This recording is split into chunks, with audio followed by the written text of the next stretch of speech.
Okay, welcome back. In today's episode, I'm going to be taking a look at 4 Super Mario Bros. 3 carts. And the first card up here, it just gives me a gray screen.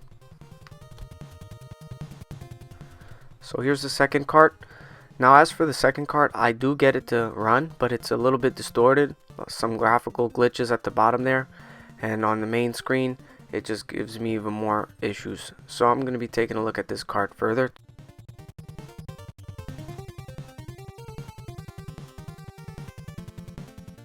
So next up here we got cart number 3. Cart number 3 gives me a gray screen. So, well, I did clean these cartridges, so they have the other faults besides dirty contacts.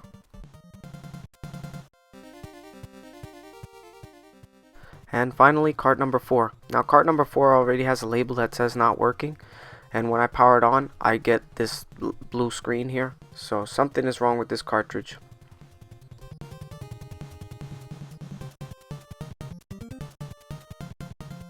So after testing all 4 carts, I'm going to start with cart number 1 here. And of course I'll just remove the screws, open it up, take a look at the PCB board. Most of this work I do off camera, just looking at the PCB board. And then if I find a fault, I'll show it on video.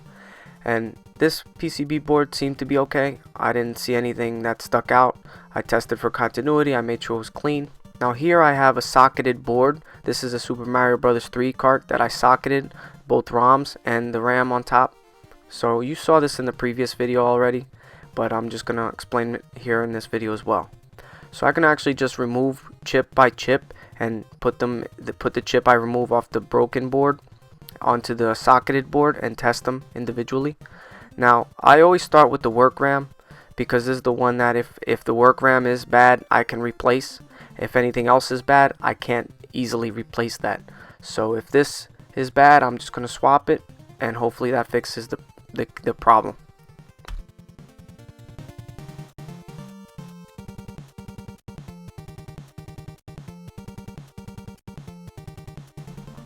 So this chip was actually giving me more trouble than it should have, and I actually removed it off camera, but I did get it off. I didn't tear any traces or lift any through holes.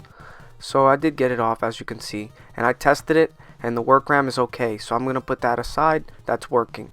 So first things first, since I'm getting a gray screen and no actual image on this cartridge, I suspect the next thing could be the program ROM. That's bad. So I'm going to remove the program ROM, insert it on my socketed board, and see if I get any image.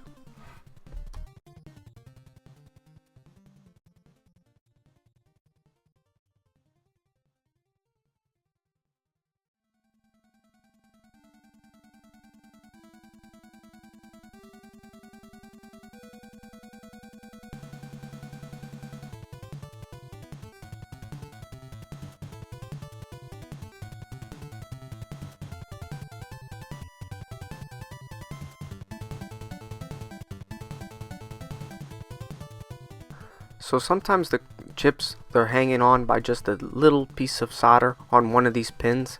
So with a little physical persuasion, it does eventually come out.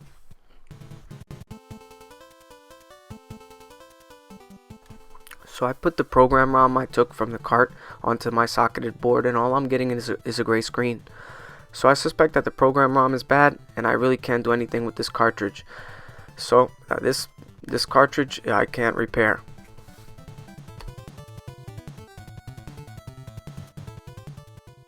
So I'm just going to mark this program ROM chip with an X that it's bad, so I can set it aside. On to cart number 2. Cart number 2 did fire up, but had distorted graphics, a lot of glitchiness. So I know it does probably have a good program ROM chip. So at the very worst case scenario, I can take the program ROM chip off this board and put it on the first board, and that should solve my issue. But before I do that, I'm looking at the board here, and I see a little bit of rust. Some of these traces have been eaten at, but nothing so far that stands out. I did test for continuity on both sides, and I'm on the first side, I didn't see anything wrong. On the second side, I did notice something.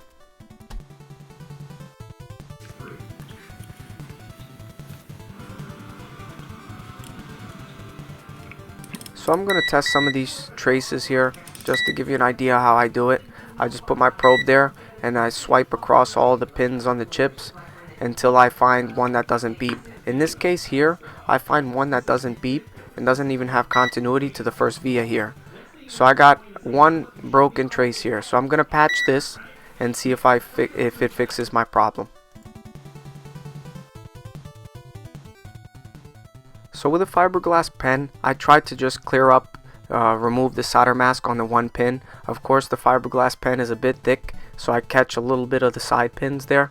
Not really a big deal. Just try not to take off too much solder mask. It's not really necessary. And upon removing the solder mask, I do see the break.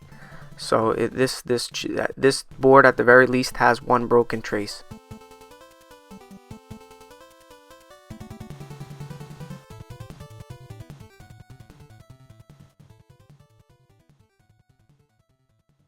So I was thinking about leaving it like that, but that just sticks out like a sore thumb. So I'm going to remove that excess solder, and I'm actually going to use a patch wire. Now this little patch wire here I found on my workbench. I'm not sure what this is, but it'll get the job done.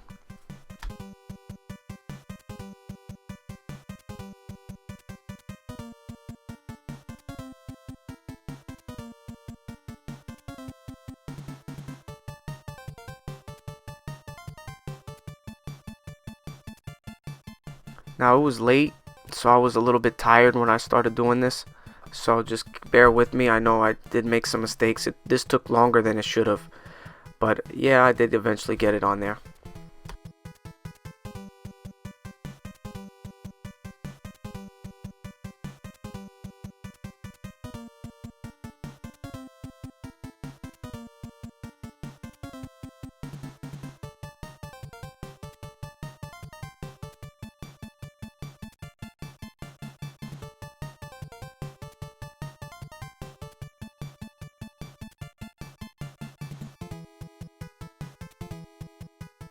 So this cart once had distorted graphics on the bottom, especially on the checkered pattern at the bottom there, and now it seems to be okay.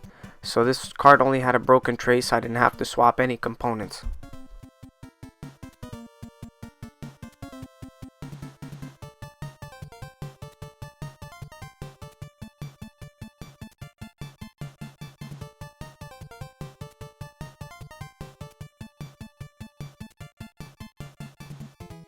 And after I close it up, I noticed that somebody wrote their name on this cartridge. So I'm going to use some 99% alcohol and just try to clear that up.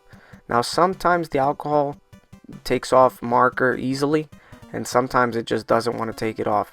So I did make it a little bit lighter. It's less noticeable, but I couldn't get it off all the way. I suppose if I spent more time I could get it all off. But for now, that's okay. On to cart number 3.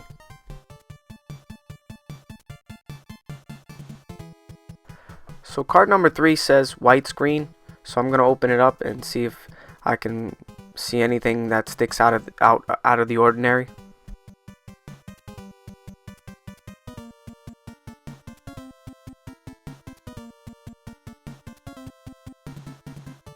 So last time the white screens was the fault of the program ROM. So before I start swapping anything else, I'm going to remove the program ROM chip and test it on my test board. Now I did test for broken traces and continuity and rust and corrosion, and I didn't see any. So that's why I just saved some time in the video and skip right over to removing components.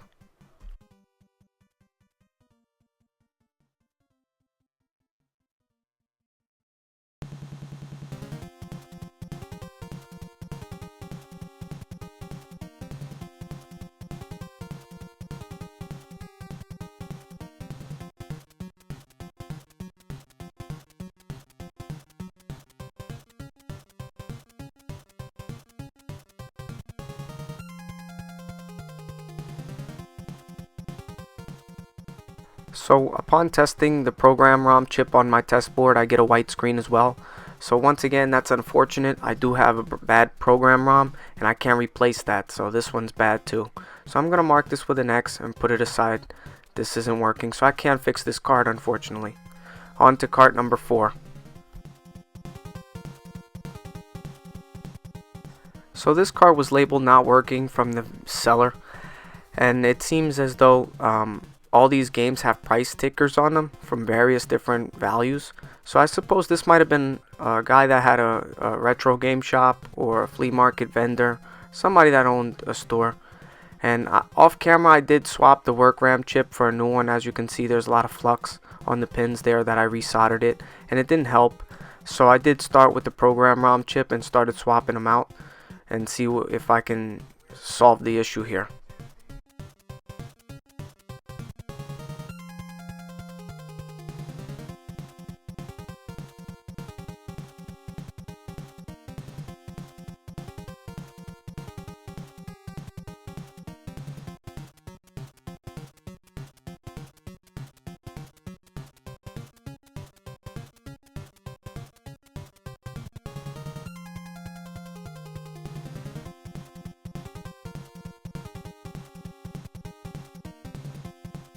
So I did swap the work RAM chip off camera, and now I'm going to test the program ROM chip on my test board here, and it seems to be okay. So at the very least, if I can't fix this exact cart, I can take the program ROM chip and put it on one of my previous two boards that don't work, and I can at least get one of these games to work. Or I can salvage, with these three boards, I can salvage at least one good board.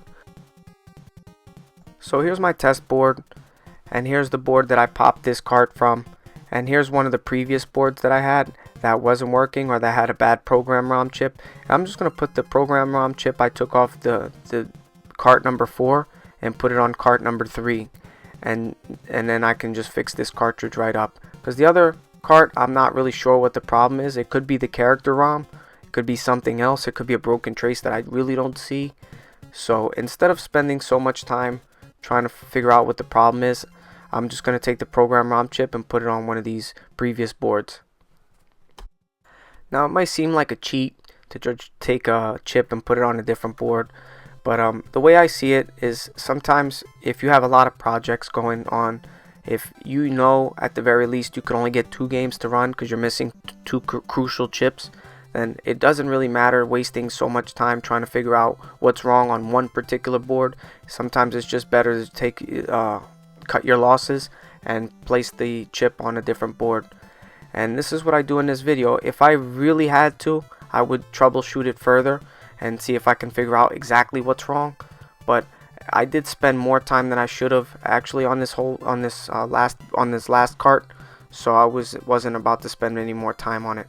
So I know maybe it might have disappointed some of you, but I hope that it didn't. So at the very least, in this whole lot, out of the 4 cartridges, I did get 2 working. So it's not really the success rate that I like. I like to fix more than just 2 out of 4.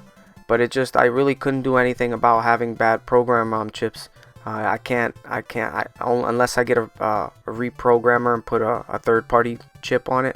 Then I really can't really do much about it. So I'm just going to remove these labels, set the ones that work aside, and the other ones go into the part bin. So in closing, I know some of these videos are shorter than usual. If you like shorter videos or longer videos, please comment down below. Give this video a like if you liked it, and subscribe if you haven't already. And once again, thank you for watching.